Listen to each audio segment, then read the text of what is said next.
Coming up, a unique event at NAU's Klein Library let participants read up on personal stories in a different way. Plus, we'll have updates on Senator Martha McSally's emotional testimony. The news starts now.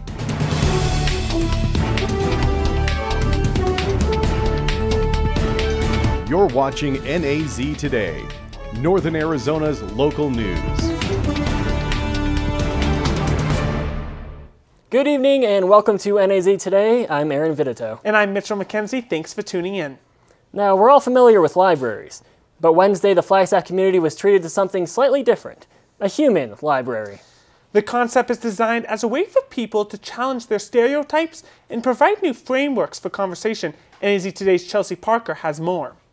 In a typical library, you expect to find rows and rows of books, all about different subjects, offering different points of views and providing different experiences. The human library takes this concept but replaces the bound paperbacks with something more real. One person's experience is not like another's.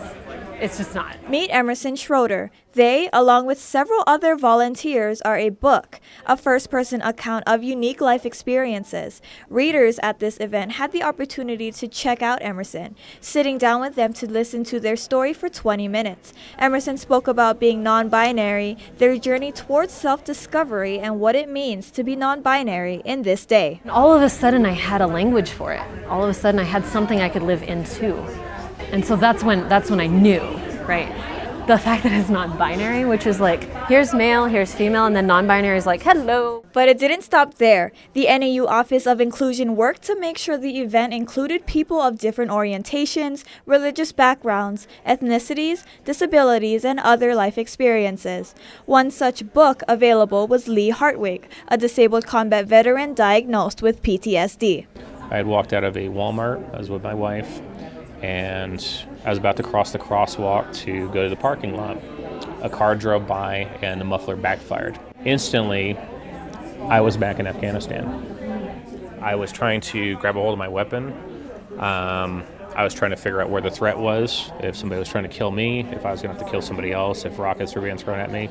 It's like I was there. The event provided the readers an opportunity to learn more about the world face-to-face, one person at a time. Chelsea Parker, NAZ Today. The concept of the human library first started in Denmark in 2000. The idea has since spread across the globe with events taking place in and across Europe, Africa, and many cities throughout North America. Well, good news for travelers. U.S. Highway 89 has officially been fully reopened. The southbound lanes between Yarnell and Congress in Yavapai County were closed today, while workers removed large rocks from the roadway. The restrictions were removed at 5. The Arizona State House will be considering a statewide ban on texting while driving. The Senate already approved the bill Monday. The measure would also forbid handling a phone while driving, requiring the use of a hands-free device to answer phones. 47 other states have already passed similar laws, and if the House approves the measure, Governor Doug Ducey says he will sign it. Tonight we're learning more about the problem of sexual assault in the military, a day after Arizona Senator Martha McSally revealed she was raped while serving in the Air Force. McSally shared her emotional testimony with Congress. CNN's Mary Maloney has the story. I was preyed upon and then raped by a superior officer. Senator Martha McSally sharing her story of survival during a hearing on sexual assaults in the military. I blamed myself. I was ashamed and confused. I thought I was strong, but felt powerless. McSally was the first American woman to fly in combat. During her career with the Air Force, she rose to the rank of colonel before retiring. But she'd almost left the Air Force earlier because of her despair. Like many victims, I felt the system was raping me all over again. According to the Department of Defense, in 2017, the military received nearly 7,000 reports of sexual assaults involving service members. But many victims suffer in silence. I didn't report being sexually assaulted. Like so many women and men, I didn't trust the system at the time. A recent Smithsonian poll found that about 2/3 of current and former female service members experienced sexual harassment or assault. Sexual assault in the military is still pervasive. Within the past decade, the Department of Defense has dedicated more resources to preventing unwanted sexual conduct, supporting survivors, and prosecuting sexual offenders. But more work needs to be done. I'm honored to be here and use my voice and unique experience to work on this mission and stop military sexual assault for good. In Washington, I'm Mary Maloney reporting. Well, a recent poll shows support for marijuana legalization in the state of Arizona. The poll, released today by pro-legalization group, shows a 52 to 41 margin of support. The poll suggests that the main opposition to legal pot comes from Republicans, women, and older voters. Names of parks and city spaces are important for keeping Flagstaff clean, and a special award was created to honor those that go above and beyond. April Hettinger is live in the studio. April, who contributed exceptional work in this past year? Andy Bertelson, the Public Works Director, was honored to be the 2018 Director of the Year. The award was created in remembrance of Mary Jo Jenkins, the Flagstaff Management Services Director. So when Mary Jo passed away with cancer a number of years ago, the City of Flagstaff chose to create an award for Director of the Year in her name. The City of Flagstaff began the award in 2009, and Bertelson is the 10th recipient. I was fortunate enough to be awarded with that award this year, and so it's just kind of full circle for me, knowing that a lot of people that I work with were hugely influenced by her, and I was as well. Bertelson was honored for going the extra mile with his work throughout the city. His duties involve tasks he enjoys that sometimes go unnoticed. Public Works is something that I really love doing, so we're responsible for street maintenance, snow plowing activities, solid waste, trash collection, recycling, parks and recreation. But maybe his most important contribution to the city is maintaining a positive team-building mindset. In our department, I just say it's just good people trying to do great things, and or just trying to do good things, doing the right thing, you know, making decisions that are not just in your own self-interest, but for the benefit of others as well. Living up to the standards set by Mary Jo Jenkins is something that Bertelson is humbled by. Mary Jo is, like I said, a great person. I've developed a friendship with a lot of her people that she had been friends with, and any carrying on of her tradition, if I can be a part of that, then I feel lucky to be able to do that. The award is intended to recognize Bertelson's exceptional effort serving Flagstaff citizens. April Hettinger, NAZ Today. For this week's Pet of the Week, we met a young pup with a playful spirit. NAZ Today reporter Tamara Gobert introduces us to Kevin. Wagging for a family, Kevin awaits adoption at the Coconino Humane Association. This is Kevin.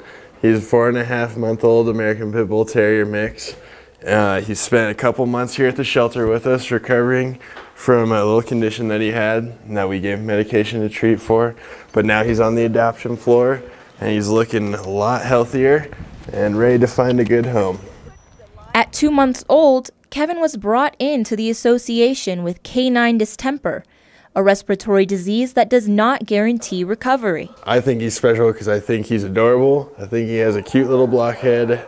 He survived distemper and we put the time and love into him, and he's ready for a good home. Being a puppy, Kevin would be a great addition to any household willing to give him attention and care. Since he's a puppy, he'd grow up with the family and become loyal to them and know them. They'd get to train him as he grows up. Tamara Gobert, NAZ Today. Coming up, there's a new drug on the market to help combat depression. We'll tell you more after the break. Stay with us.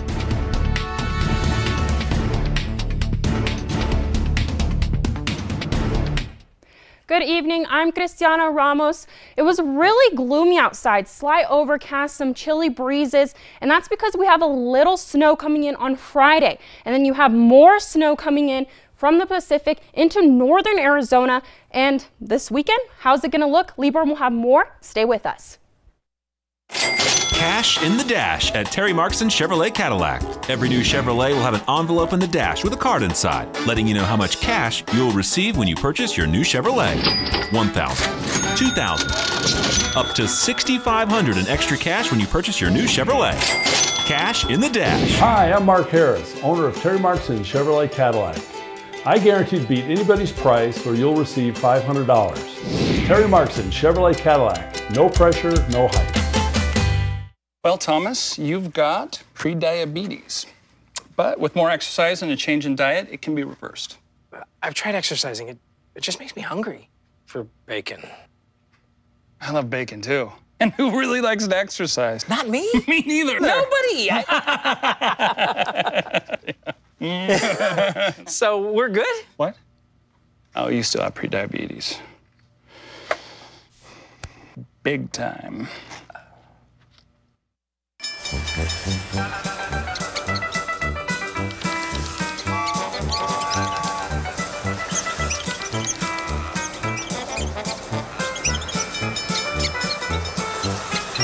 Kids will spend 15 minutes watching online videos like this one. Brushing for 2 minutes now can save your child from severe tooth pain later. 2 minutes twice a day. They have the time. Welcome back. A new drug has been approved to combat depression. The drug, released by Janssen Pharmaceuticals, was created to help those who have had trouble with other medications. However, the new treatment comes with a warning label. NAZ Today's David Smith has the story. Millions of people suffer from depression, but approximately 1/3 of those that suffer from major depression are considered treatment resistant, meaning nothing works. Well, help and hope may be on the way. The U.S. Food and Drug Administration just approved the second ever drug and first one in a decade to treat those with treatment-resistant depression. The drug is Spravato, and it contains esketamine, the chemical cousin of ketamine, a powerful anesthetic which is used illegally as a club drug Special K. It's administered as a nasal spray and is fast-acting, a welcome change when other treatments like Prozac can take weeks or months to work. All our previous antidepressants work by serotonin or norepinephrine. This mechanism is completely novel. It works on the NMDA receptor and turns on what we think are some long-term synaptic changes. Side effects range from dizziness and lethargy to feeling drunk and temporarily disconnected from your body and mind. Because of its potency and potential for abuse, the drug will not be sent home with patients. It will be administered at the doctor's office, and patients will be monitored for at least 2 hours afterward. David Smith, NAZ Today.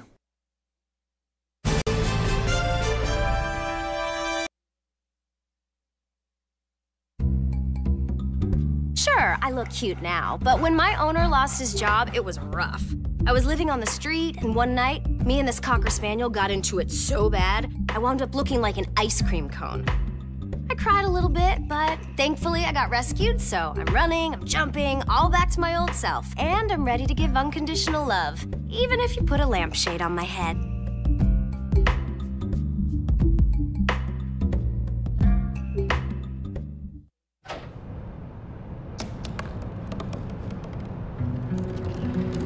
They said I couldn't dream. Called me a piece of trash and swore that's all I'd ever be.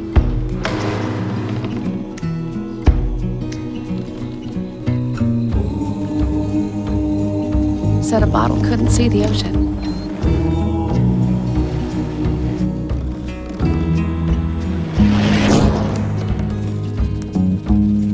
Give up. Go back to the dumpster.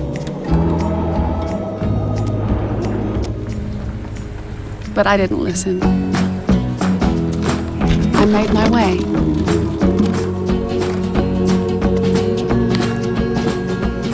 And now, I am what I've always wanted to be.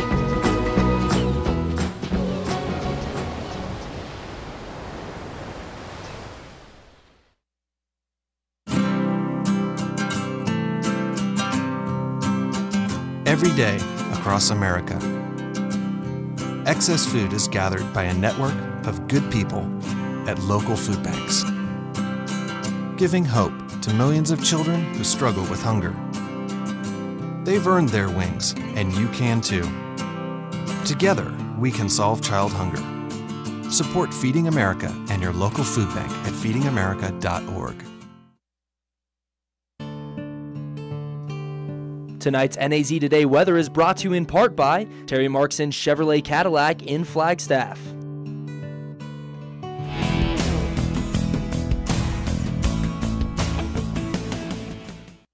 All right, a little in-betweener day here. Yesterday we had a storm. Tomorrow we had a storm.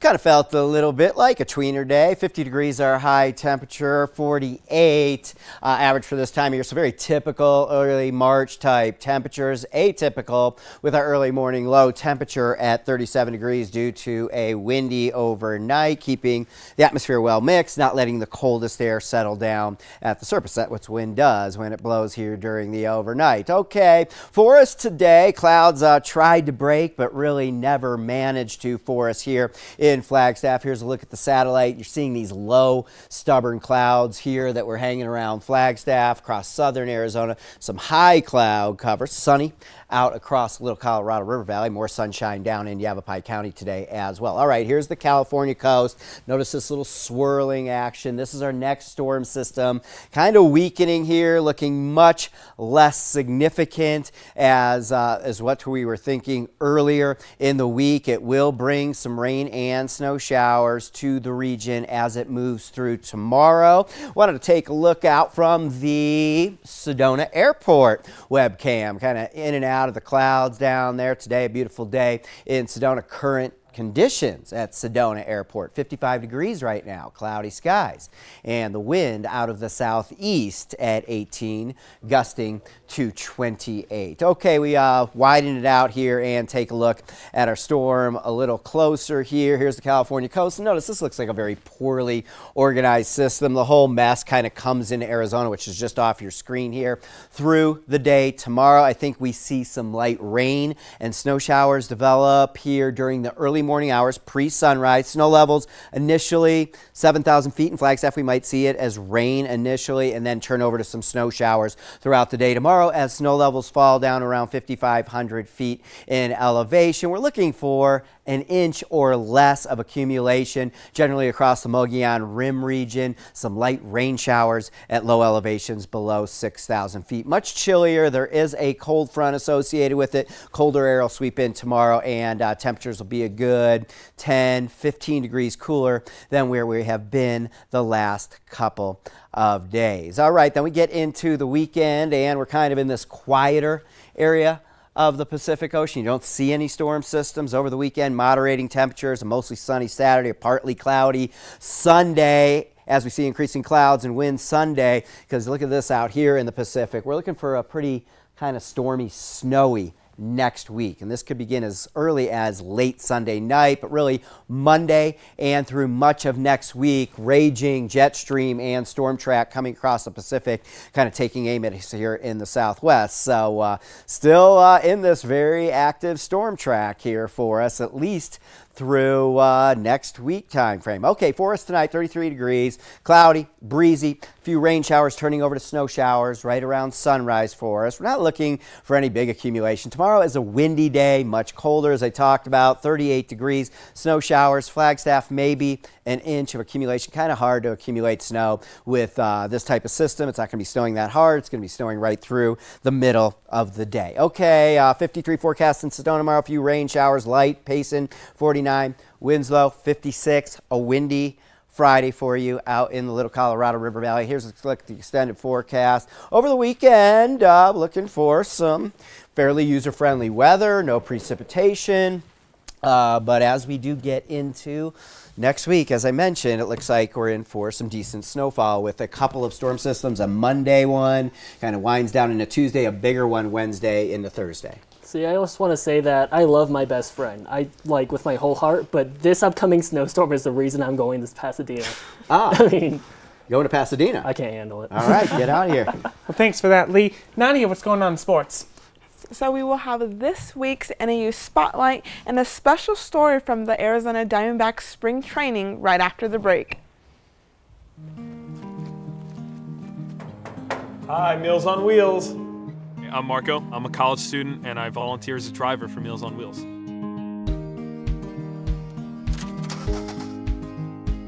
I think it's awesome meeting these people. I mean, they're so interesting. They've had so many wonderful experiences in life. Your community helps to raise you up into the person that you become. Meals on Wheels is a great way to give back to that community.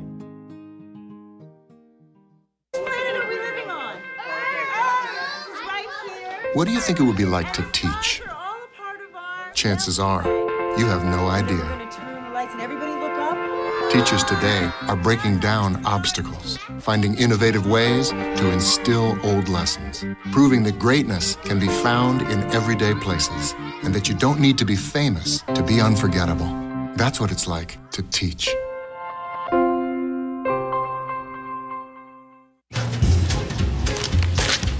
Really?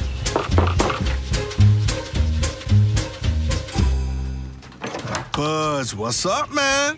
You left some leaves burning out here. Yeah, I just came in just for a second. Come on, man. If it's too hot to touch, it's too hot to leave. You could torch the whole neighborhood. It's a good point there, Smokey. 9 out of 10 wildfires are caused by humans. Only you can prevent wildfires.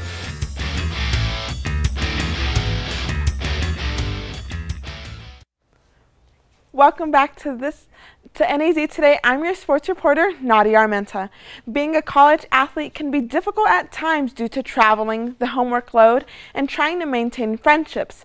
But there's one NAU athlete who made it to this week's NAU Spotlight because of how he juggles life as a student studying fitness and wellness and a two-sport athlete in track and football. Khalil Dorsey plays cornerback for the football team and runs the 60-meter hurdles and the 300-meter dash for track and field. Dorsey grew up in Ontario, California, playing every sport, from football to baseball, and eventually found his way on the track. While he excelled in everything he played in high school, Dorsey quickly realized being a two-sport athlete in college is entirely different. Psychologically, yeah, it's challenging. I feel like there's a lot of depression my freshman year. Physically, he was putting in the work, but when tough times hit, he had one motivation. I would just say my family, because I feel like they put a lot of money into me and my brother, and I just want to repay them in some way, shape, or form. The Dorsey family has 3 student athletes at NAU. Tommy Dorsey plays for the football team, as well as their cousin, Brittany, who plays volleyball. Assistant jumps coach Matthew Harmeyer arrived at NAU a few months ago. When he started to work with Dorsey, he could only think of one word to describe him. First one that comes to mind is a freak. Extremely talented and dedicated to both football and track. Harmeyer knows how consistent Dorsey is and watches him progress day in and day out. While achieving his goals with each platform, keeping up with his body is his #1 priority. I need to get my electrolytes, so I drink certain types of juices. And I go to the training room a lot. But thinking ahead, Dorsey has a few goals in mind for this upcoming football season. For football, I'm just gonna try to go all out, get more interceptions than I did last year, and just try to make it on the map, like NFL's map, and see how it goes from there. Dorsey is a very talented athlete, and if he continues to strive for greatness, he will hopefully reach his goals and dreams. Major League Baseball season is just around the corner, but with roster cuts well underway, we have a few Latino players on this team who are very focused on bringing different cultures to this Diamondbacks team. The Arizona Diamondbacks have several Latin players in camp for spring training, many of them who are trying to make a name for themselves in Major League Baseball. As each year more Latin players come into the MLB, they ultimately share the same challenges. Cuban outfielder Yasmani Tomas realizes that adjusting to a new culture and a new language are 2 challenges that Latin players face. However, Tomas said these challenges also help build a bond among teammates. Well, I think that the guys, we are from different places, but we are a family. And that is the thing that I like, because we all get along and support each other in the field and in different situations. Shortstop Domingo Leyva, one of the Diamondbacks' top prospects, acknowledged that the culture is much different than his native Dominican Republic, but having the support of his Latin teammates has helped him adapt. There is a big difference. The food, the environment, La Dominicana. The people, how do I say it? They're very fun. They're always celebrating, but I'm trying to get accustomed, and we're all getting along with each other.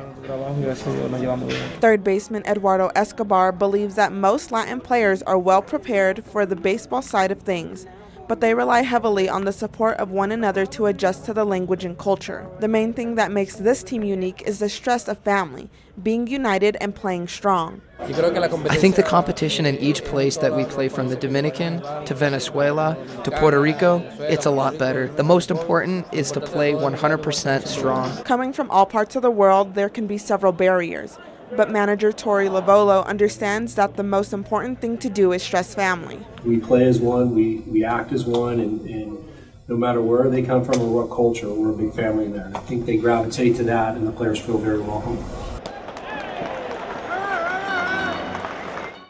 We are trying something a little different. For our Spanish-speaking viewers, we will have an opportunity for you to be able to listen in complete Spanish at naztoday.com. Well, you know what? I'm just really excited for this D-backs team. You know, they're going through a rebuilding process, but I really think we've got some good infielders, we've got some good outfielders. I really think that we could possibly be the team to beat in the West. It's going to be a great season, yeah, well, thanks for that, Nadia. Fingers crossed. We'll be right back. Wow, these are really good. You act surprised.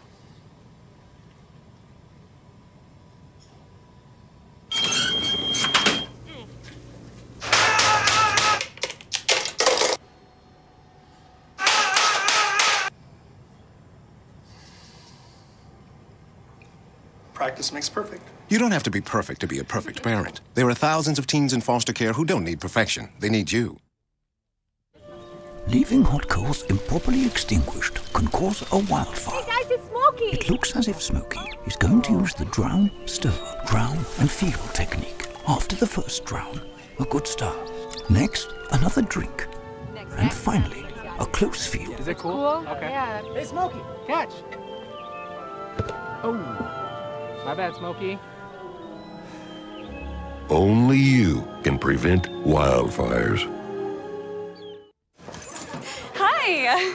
You think you're probably sober? Yeah. But you're thinking about taking the back roads home, just in case. Why would you do that? Probably okay isn't okay. Call a cab, a car, or a friend. Good choice. Testing. Why did the girl ask the mushroom to dance? Because he was a fun guy. All right, welcome back. We'll see some precipitation develop just before sunrise on Friday. Snow showers through the day. Tomorrow, windy, much colder. And over the weekend, fairly mild for a change. The storms miss us over the weekend, going into a stormy pattern next week. Well, thanks for that, Lee. It's National Cereal Day. What was once an exclusive meal for breakfast has been expanded to being a late-night snack and an ingredient for baking. The modern-day version of cereal was introduced in 1854 by a German immigrant.